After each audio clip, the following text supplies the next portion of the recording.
તો આજે આપણે બ્લાઉઝમાં જ વર્ક કરતા શીખીશું. પારી ફરતે જરદોશી કરતા તમને આજે રેડી બ્લાઉઝમાં જ શીખવાડી દઈશ. હવે આપણે બનાવેલું છે આ બ્લાઉઝ નું નેક. આપણે રેશમથી અલગ અલગ કલર રેશમથી ભરેલા છે ફ્લાવર અને પાન છે કસબ આપી દીધા છે. હવે જે આપણે લાઇનિંગ બોર્ડર જે આપેલી હોય સૌથી પહેલા સ્ટાર્ટિંગમાં બોર્ડર જ આવે, આપણે એ સતારીની કરી દીધી છે. અને આ વળિયો છે જે રાઉન્ડ છે એ આપણે છે ને વલનો વળિયો આપી દીધો છે. હવે અહીંયા 3 ટપકા છે ને આપણે એમાં પારી ફરતે જરદોશી કરી દઈશું. તો એ કરવા માટે સૌથી પહેલા આપણે ધાગો ઉપર લઈશું અને એક ઉલટી સાંકળી લઈ લેશું. હવે લેશું એક પારી, એક એને કવર કરવા ઝીણી સાંકળી લઈ લેશું. હવે જરદોશી કટિંગ કરશું. તો સૌથી પહેલા જરદોશી કટિંગ કેવડી કરવી, તો એક કટિંગ કરીને ચેક કરવી પડે પહેલા. તો આવી રીતે સૌથી પહેલા આપણે જરદોશી કટિંગ કરી લેશું. હવે આપણે પારી ફરતે જરદોશી લેવા માટે સૌથી પહેલા સુયામાં જરદોશી જે કટકો કટિંગ કરેલો છે એ લઈ લેશું. હવે એની વચ્ચે વચ્ચેથી સાંકળી સેજ નીચે ઉતારી અને સાંકળી આવી રીતે આખો રાઉન્ડ ટર્ન કરશું પારી ફરતે. હવે વચ્ચે વચ્ચેથી સાંકળી લેતા જઈશું, આખી જરદોશીને ફિટ કરી દઈશું. હવે અહીંયા આપણે છે ને દૂર જવાનું છે, સ્પેસ નથી એટલા માટે અહીંયા આપણે ગાંઠ મારવી પડશે. ગાંઠ મારીને પછી આ સ્ટાર્ટ કરવી પડશે. તો આપણું એક રાઉન્ડ અહીંયા કમ્પ્લીટ થઈ ગયું. હવે આપણે બીજું રાઉન્ડ કરવા માટે ધાગો ઉપર લેશું. સૌથી પહેલા એક ઉલટી સાંકળી, હવે લઈ લેશું પેલા પારી. આ પારી નીચે ઉતારી અને કવર કરવા બાજુમાં ઝીણી સાંકળી. અને હવે જે આપણે જરદોશીના કટકા કટિંગ કરેલા છે એ સુયામાં લઈ લેશું અને સેમ પેલી જે રીતે કરી છે એ જ રીતે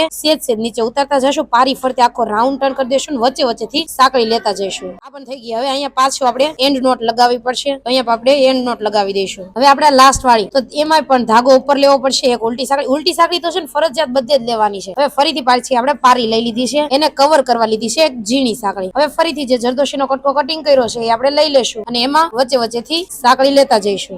નીચેથી ઉતારતી જવાની અને આખા પારી ફરતે રાઉન્ડ નીચે ઉતારી અને અહીંયા લાસ્ટમાં એન્ડ. હવે એન્ડ નોટ સાંકળી લેતા લેતા છે ને એક સાંકળી થોડીક લાંબી લઈ લેવાની, એની વચ્ચેથી આપણે એક રેન્ડમ સાંકળી બહાર કાઢવાની છે. હવે રેન્ડમ સાંકળી બહાર કાઢી એની વચ્ચે જે આપણે પેલી સાંકળી હતી એને આવી રીતે સુયાના પોઈન્ટ થી પકડી રાખશું અને આને નીચે ખેંચી લેશું. આપડી આ એન્ડ નોટ લાગી ગઈ. તો આવી રીતે જેટલી અહીંયા બુટી છે ફરતે ફરતે આખા નેકમાં બધામાં આપણે પારી ફરતે જરદોશીની બુટી આવી રીતે બનાવી દઈશું. અને આમાં છે દૂર દૂર છે બુટી એટલા માટે એક એક બુટીએ ગાંઠ મારવી પડશે. હવે આવી જ રીતે તમારે પણ નવું નવું વર્ક શીખવું છે તો નીચે આપેલા નંબર પર કોન્ટેક્ટ કરી શકો છો. અને આમાં તમને કઈ ખબર નથી પડતી તમે કોમેન્ટમાં પણ જણાવી શકો છો. અને શીખવું હોય તો આજે જ તમે અમારો કોન્ટેક્ટ કરી શકો છો. Thank you.